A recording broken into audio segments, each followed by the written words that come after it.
Ulit. verse 11 to 21. Mark, Samahan niyo po kami mga kapatid.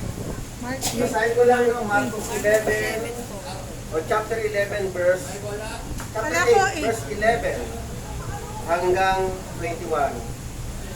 Sabi Nakita na? dito, may dumating na mga Mark 8. Pariseyo Marcos 8. at Mula verse 11. pagtalo kay Jesus. Nais nilang subukin siya, kaya hiniling nilang magpakita siya ng isang himala mula sa langit. Napabantong hilinga si Jesus at sinabi sa kanila, bakit naghahanap ng himala ang mga tao sa panahon ito? Pakatandaan ninyo, hindi sila bibigyan ng hinihingi nilang himala. At sila'y iniwan niya. Muli siyang sumakay sa bangka at tumuloy sa ibayo. Okay, yun muna yung una natin babasahin. Wala po ako. Hindi, para po ako. Hindi po ako sanay na. Okay, yun muna natin babasahin, no? Isa pang Yung mga Pariseyo, sila po yung mga nag-aaral ng kautusan sa panahon ni Jesus. Sila po yung mga nag-i-interpret ng batas or kaya ay nagtuturo ng batas. Sabi nga ni Jesus sa Mateo chapter 20 o 26, tingnan natin ha. O Mateo chapter 23, sabi nga ni Jesus, ang mga tagapagturo ng kautusan, ang mga Pariseo, ang kinikilalang tagapagpaliwanag ng kautusan ni Moses. So, ang mga Pariseo po ang nagtuturo ng panahon ni Jesus ng mga batas ni Moses. Pero, sa kabila ng lahat, si Jesus po ay kanilang pinagdududahan dahil nga sabi nila, magbigay siya ng palatandaan o magpakita ng himala mula sa langit. Bago po tayo dumating dito, marami na pong himala ginawa si Jesus. Bago po tayo dumating sa chapter 8. Kaya, ang iba ay hindi nila pinaniniwalaan. Ngayon, gusto nila makakita ng special na sa kanila lamang ibibigay ng Panginoon. Mga kapatid, ang himala ni Jesus, hindi po niya ginagawa yung para magpakita ng himala o sasadyain. Dumarating ang himala ni Jesus sa panahon na may pangangailangan yung mga tao. Amen? Naalala ninyo, nung siya nagpakain ng 4,000 ng mga taong lalaki, 3 days na po sumusunod sa kanya yung mga tao, wala na pong makain. Yung baon nila ay ubos na. So nagpadami ng pagkain si Jesus, ang nakakain ay 4,000. Ganun ang paraan ng Panginoon. Hindi po by request, hindi po sasadyain ni Jesus ang mga himala niya, kundi kung ano yung pangangailangan sa lugar na kung saan nandun ang Panginoon Jesus. Amen? Ngayon, itong mga Pariseo ay hinahanapan siya ng mga himala. At sabi nga dito, napabuntong hininga si Jesus at sinabi sa kanila, bakit naghahanap ng himala ang mga tao sa panahon ito? Pakatandaan ninyo, hindi sila bibigyan ng hinihingi nilang himala. Dahil ito ang himala, mga kapatid, yun nga ang binabanggit natin na dumarating ito sa panahon ng may pangangailangan ng tao. Amen? Amen. Hindi siya para mag-expose, magpayabang, magpakilala si Jesus para lamang siya'y paniwalaan na siya'y galing sa langit. Hindi gano'n si Jesus. Hindi siya nagmamayabang para ipagkaila o ipakita ang himala. Ang himala ay dumarating sa mga panahon na may pangangailangan yung mga tao. Kaya sabi ni Jesus, hindi siya magpapakita ng himala. At sila ay iniwan ng Panginoong Yesus. Verse 13, tuloy ko lang. Nakalimutan ng mga alagad na magdala ng tinapay, iisa lang ang kanilang tinapay sa bangka. Sumakay si Jesus sa bangka, tumawid na po sila sa ibayo. Ito po ay sa Lake of Galilee, sa may Galilea. Verse 14 na yan. Verse 14 na po ito. Sabi ni Jesus, sa mga alagad, mag-ingat kayo sa pampaalsang kinakalat ng mga Pariseo at ni Herodes. Yung pampaalsang pinabanggit dito, yung levadura o kaya yeast, o kaya na pampaalsa ng tinapay. Alam niyo po, yung tinapay na kinakain natin, karamihan po yan, may pampaalsa. Parang kung tawagin ay yeast. Alam niyo po yun? Para lumaki. Pero pag pinisil mo yan, lit lang, di ba? Okay. Actually, ang yeast po ay na-invento po yan sa panahon sa Exodus po, mga kapatid. Nang panahon na alis na po yung mga Israelita sa Egypt, meron pong nakalimot na gumawa ng dough na nilagyan ng pampalsa, na nalagyan ng naiwanan niya hanggang pagbalik niya, umalsa. Doon lang niya na-discover yun. Nagtataka siya bakit umalsa. Hanggang sa nalaman nila na yung tinapay pala ay pwede lagyan ng pampalsa. So doon lang po yan, bago po umalis ang mga Israelita sa Egypt. Sa Egypt po nagsimula. Ngayon, tuloy lang natin. Nakuha niyo po mga kababaihan? Okay lang? Okay, sige.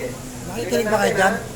So si Jesus, sabi ni Jesus, mag-ingat kayo sa pampaalsang kinakalat ng mga Pariseo at Herodes. Sabi nila sa isa't isa, wala kasi tayong dalang tinapay, kaya sinabi niya iyon.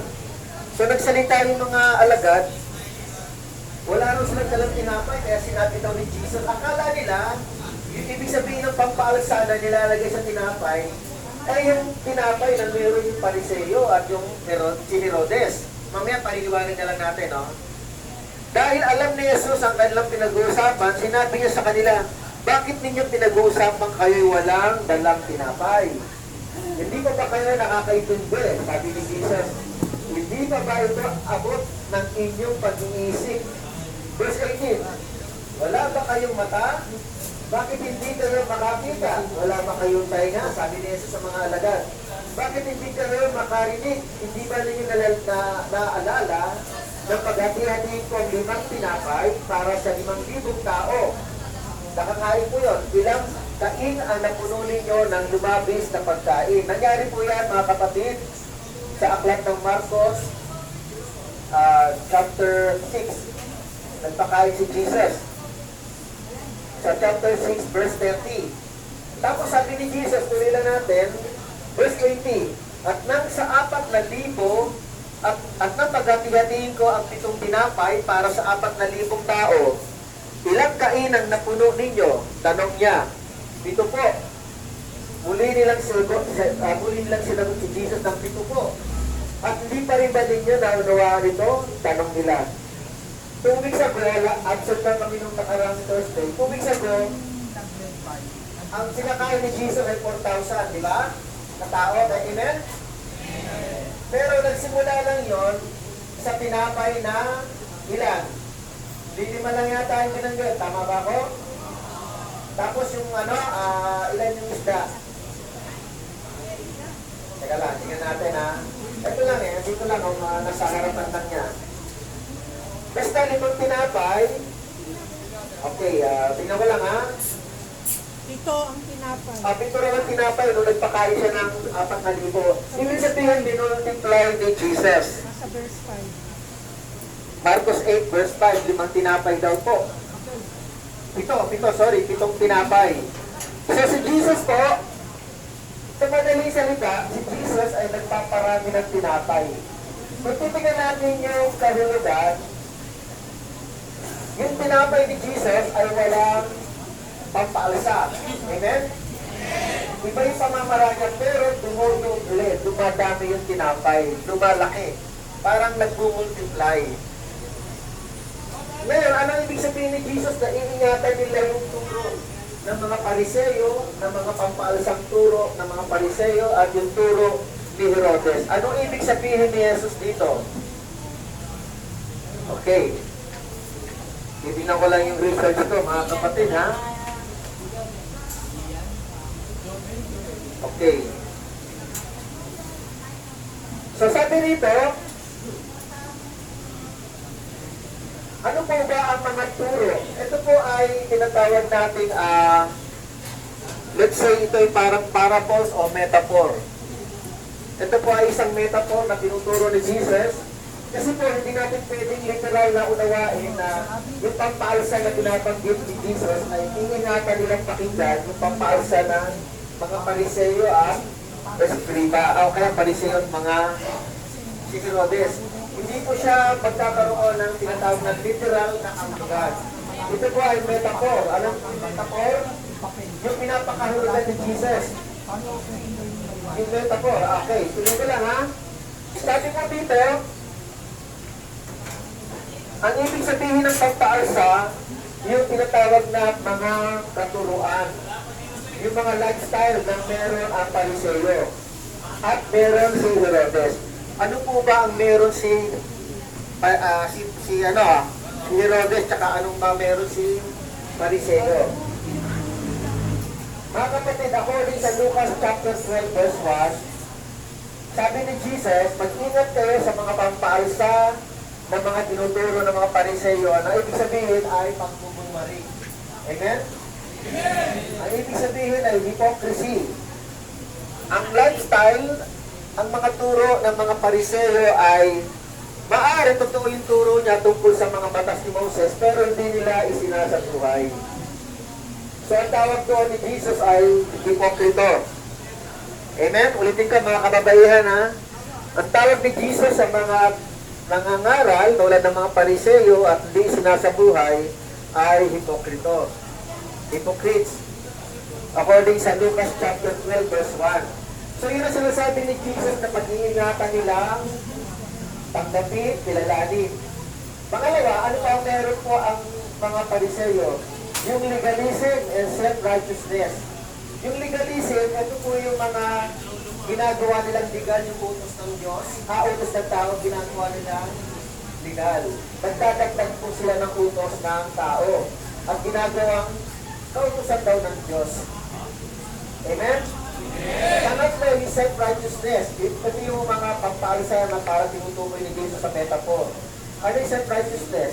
Itinuturing nila na sila ay matuwid, yung mga Pariseo. Amen? Ito po talaga yung lifestyle nila. Una-una, hipokrito. Pangalawa, legalistic o legalism, natuturo sila. Pangatlo, itinuturing nila na sila ay matuwid sa harap ng Diyos. Yun ang mga negatibong mga behavior, character ng mga Pariseo. Doon, nagtuturo si Jesus na iwasan nilang matutunan. Amen? Yun ang pinaka-kahulugan ng parang pampaalsa na nilalagay sa tinapay. Yung bang, for example, di ba yung tinapay, parang ang laki-laki tingnan? Pag pinisil mo, lumiliit. Ano naman nun? Hangin. Yun. Parang ganon. Kung taga sa madali natin maunawaan, parang puro kwento pero wala namang laman, puro hangin. Yun yung mga self-righteousness at mga hypocrisy. Yung mga tinuturo ng mga Pariseo. Actually, tinatamaan tayo lahat doon. Amen? Kahit ako po mga kapatid, bilang pastor, tinuturuan ako ng Panginoon na mag-ingat din ako dahil nangangaral ako. Baka mamaya yung mga sinasabi ko, hindi ko naman yung sinasabuhay. Mapapalo ako ng Panginoon. Amen? Lahat po tayo, meron tayong pwedeng sabihin, tinatamaan o tinuturuan tayo ng Panginoon na maging totoo. Amen? Ayaw ng Lord na mapagkunwari. Ayaw ng Lord na nagkukunwari pero hindi naman pala totoo. Ang isa sa mga may kaugnayan sa pagkukunwari, yung pagsisinungaling. Amen? Yung pagsisinungaling, yung pagkukunwari ninyo. So, ang Panginoon, iniiwasan niya na matutunan natin yung mga ganong pangit na behavior ng mga Pariseo. Pangalawa, ano naman yung mga dapat iwasan, yung mga dapat hindi ginagawa na behavior ni Herod. Mga kapatid, si Herod ay isa sa pinaka-cruel na tao. Si Herod Antipas po ito Si Herod Antipas, anak po ni Herod the Great. Okay, ulitin ko po Si Herod Antipas ay anak ni Herod the Great. Yung tatay niya ay malupit. Malupit din daw si Herod Antipas. Ano ang iiwasan sa kanya? Una, yung mga makamundong bagay. Makamundo. Siyempre, nasa position siya, mga kapatid. Siya po yung tinuturing na hari ng Galilea nung panahon nun. Siya po yung gobernador sa Galilee. Pag sinabi makamundo, ano ibig sabihin? Lahat, kinakanya. No? Makapangyarihan. Makapangyarihan. Yung tatay nito, mga kapatid, yun po yung mga nagpapatay ng baby. Nung panahon na baby pa si Jesus. Tatay ngayon. Ito na po yung anak. Halos kabatch na ni Jesus tong anak na to. Ano pa? Yung ipapalsa, yung bad behavior mo, ay yung napokompromiso po si Herodes. Siya po ay makapangyarihan. Siya po ay nag-aasawa doon sa asawa ng kapatid niya. Imagine niyo po. Si Herod the Philip, may asawa po yun, ang pangalan si Herodias. Si Herodias, ang tawag doon ay ang tawag doon, Binas, matawag doon? Asawa ng kapatid niya, ang tawag doon? Binas, oo. Ngayon, ginagawa niyang asawa. Sabi nga ni John the Baptist, masama ang ginagawa mo asawa yung asawa ng kapatid mo. Kaya pinakulong si John the Baptist at napugutan ng ulo. Because of dun sa nakikipag-compromise po si Herod sa kasalanan. Ang tawag po doon na adultery. Amen? Amen! Ano pa meron si Herod? Materialism. Masyadong material na bagay. Dahil makapangyarihan, very powerful, Herod Antipas, leader, gobernador, and also, kung tawagin ng King of Galilee, siya po ay makapangyarihan pagdating sa mga material na bagay. At sa mga bagay na hindi importante. Gusto niya itaas lagi siya, gusto niya laging kilalanin siya. Sa Acts chapter 12, mga kapatid, I think, iba na yata ito. Ako na yata ito. Hindi na po ito si Herod, iba pala to. Gusto nila, ang magulang nila, si Herod the Great, gusto nila lagi silang pinupuri, itinataas, itinagalang. Mga kapatid, ito po yung mga bad behavior sa karakter ni Herod Antipas. Yun ang sinasabi ni Jesus na ingatan nilang matutunan yung pagpalsa o katuruan o kaya yung mga lifestyle ng mga Pariseo at ni Herodes. Ngayon ang tanong, sa palagay ninyo, tayo po ba ay hipokrito rin? Opo. Umaamin tayo, tama. Nangyayari ninyo, di ba? Yung mga sinasabi natin, hindi natin tinutupad. Yung mga tinuturo natin, minsan hindi natin nagagawa sa ating sarili. Pero sabi niya okay na daw to, kasi buhay. tayo Syrian. Yung gusto natin magbago, pero ito tayo, hindi natin nakakaya magbago.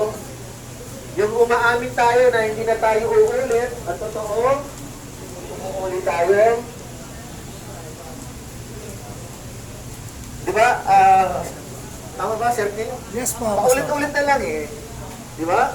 Parito, mukhang mapalin. Lumang bago. Lumang bago. Mga lumang bago yan. Actually, parang hindi ako nagkakamali. 2018 pa ako narito. Lumang-luma pa to. Actually, 2017 pa, panahon ni Duterte. Halos mapuno to. Nung nagkaroon ng tokhang, grabe. Dito ka na ba nun? Kung konti pa lang nun, bago pa si Duterte. Ilan lang ang nakakulong. Mga 50 lang po. 50. Bilang na bilang, pero na nagkaroon ng tokhang, mga kapatid. Umaapaw po ito. Luma pa to. Pero yung iba ay, ngayon, 2011 ako dito. pero sabihin, sa mga panahon, dahil hindi naman po kami huminto, patuloy pa rin kami, bumabalik, nakikita lang bumabalik. So, mga kapatid, tinuturuan tayo ng Panginoon magbagong buhay. Amen? Gusto nyo ba yan? Design nyo ba yan ng Diyos sa atin? Bakit yan ba yung design ng Diyos sa inyo? Talaga yun, design nyo ba yan ng Diyos sa buhay nyo? Hindi. Kayo mga kababaihan, sa palagay nyo yung ba yung design ng Diyos para sa inyo? Gusto ba ng Panginoon parusahan tayo? Pero, gusto ng Diyos, disiplinahin lang tayo. Actually, disiplina lang naman to. Di ba? Ang parusa, mga kapatid, hindi natin mahirap. Excuse na po. Ayaw ko lang explain yung parusa ng Diyos. Sister Ito lang yung ako disiplina sa lang. walang pastora sa akin. Pero ayaw ni Lord ayaw talaga ng Panginoon na ganito ang ating kinalalagyan. Pero may pag-asa pa sa Panginoon. Gusto niya tayong ma-reform, ma-restore, ma-repair, at magkaroon ng transformation. Yun lang ang gusto ng Panginoon. Kaya nga, ang Panginoon patuloy na lang tinuturo. Ano maliwanag na sabi niya? Mag-ingat kayo sa pagpaalsang kinakalat ng mga Pariseyo. Ikinakalat nila yung turo nila. Yung mga pagkukunwari, ikinakalat nila yung mga turo nila, yung mga legalismong bagay. Ginagawang batas, yung hindi dapat siturong batas. Ginagawang kautusan ni Moses, ang hindi itinuturo ni Moses. Ganon din yung mga turo ni Herodes. Mga kapatid, mahal kayo ng Panginoon. Naniniwala ba kayo doon? Mahal kayo ng Panginoon. Naniniwala ba kayo doon? Walang itinatangi ang Panginoon. Ang pag-ibig kayo para sa lahat. Kaya, mahal kayo, dapat mahalin din natin siya. Sikapin natin mabago tayo ayon sa wangis ng Diyos. Kaya mga kapatid, mananalangin ako. Nawa, sa oras na ito ay patuloy tayo magbasa ng Biblia. Nangako po ako na magbibigay ng Biblia. Kaya lang, absent po ako nakaraan, kaya hindi ko ka-pinpoint kung sino yung pwedeng bigyan ng Bible. Kasi gusto namin, yung Bible, pag binigay namin, talagang babasahin. Hindi yung, wala lang, parang meron lang Bible, hindi naman binabasa. Gusto namin sana binabasa. Amen? Yung talaga sincere. Yung sincere, basahin yung Biblia. Hindi naman yung parang ginagawang display lang yung Bible. Huwag naman gano'n. Ang Biblia po binabasa at inuunawa at isinasabuhay, sinusunod. So, yun lang po mga kapatid. Winawarningan tayo ng mga hypocrisy, pagkukunwari, pagsisinungaling. Winawarningan tayo ng Panginoon. Ngayon, anong gusto ng Panginoon? Yung tulad ng kanyang ginawa, nag-multiply siya ng pagkain. Yun yung tunay na mayroong pag-multiply, ibig sabihin na ng palataya si Jesus sa Ama. Naawa si Jesus sa 4,000 na tao sumusunod sa kanya, walang makain. Ayaw niyang pauwiin, baka mahilo. Naalala niyo yun? Ayaw niyang pauwiin yung mga tao, baka mahilo. Nagpakain siya. Magmula lang yun sa tinapay na 5 at 3 isda yata o 2 isda. Kaya gusto ng Panginoon, matuto tayo sa kanyang ginagawa. Hindi tayo matututo sa mga pamumuhay ng mga Pariseo at ng mga pamumuhay ng mga lahi ni Herodes. Kay Jesus lang po tayo, kay Jesus lang po tayo matututo. Amen? Yung pagpapakumbaba ni Jesus, yung katotohanan ni Jesus, walang halong pagkukunwari, walang halong pagiging hipokrito. Yung katapatan ni Jesus, yung awa ni Jesus, yung pagmamahal ni Jesus, at yung kapatawaran ni Jesus sa atin. Lahat yan ay matututunan natin. Tutulungan na tayo magbagong buhay. Kung nasa atin yung pagsisikap, pagsinisir na pagsunod, binibigyan po yan ng Panginoon. Pero kung tamad po tayo, pagsikap, gawin, mahihirapan tayo magbago. Mahihirapan po tayo magbago. Kahit na gusto ng Diyos magbago tayo, hindi sasapat yung kagustuhan ng Diyos. Kailangan ng Diyos ng ating pagsisikap para magbago tayo. Amen? Kahit na gusto ng Diyos magbago ka, kung ayaw magsikap, mukhang mahihirapan siya magbago ka. Kailangan na may pagsisikap din. Kailangan meron din tayo effort. Amen? Hindi natin pwedeng ibigay lahat yan kay Jesus o sa Espiritu ng Diyos. Meron talagang dapat tayo ay nakakakilos din ayon sa ating kalooban na gusto rin natin magbago. Para ang kagustuhan ng Diyos, ang kagustuhan natin ay magtugma. Amen? At kapag nagtugma yun, mangyayari yung gusto ng Panginoon. At mangyayari din yung gusto mo na magkaroon ng tunay na pagbabago ayon sa kalooban ng Panginoon. Amen ba ron? Amen! Sige, mananalangin ako. Pikit lang natin mata natin. Pero ba may sakit? Wala naman, okay lang. Pag-pray na lang natin yung mga general concern ninyo, lala na sa mga kaso ninyo, ha? Okay, let's pray. Pikit lang natin mata natin. sa konting minuto, sandali ng panalangin, mga kababayan, mga kalalakyan. Close your eyes, mga kapatid. Panginoon, maraming salamat po sa biyaya na muli po kami ginamit. Ako po at ang misis ko bilang manggagawa ng Jesus and Ministry Church. Salamat po.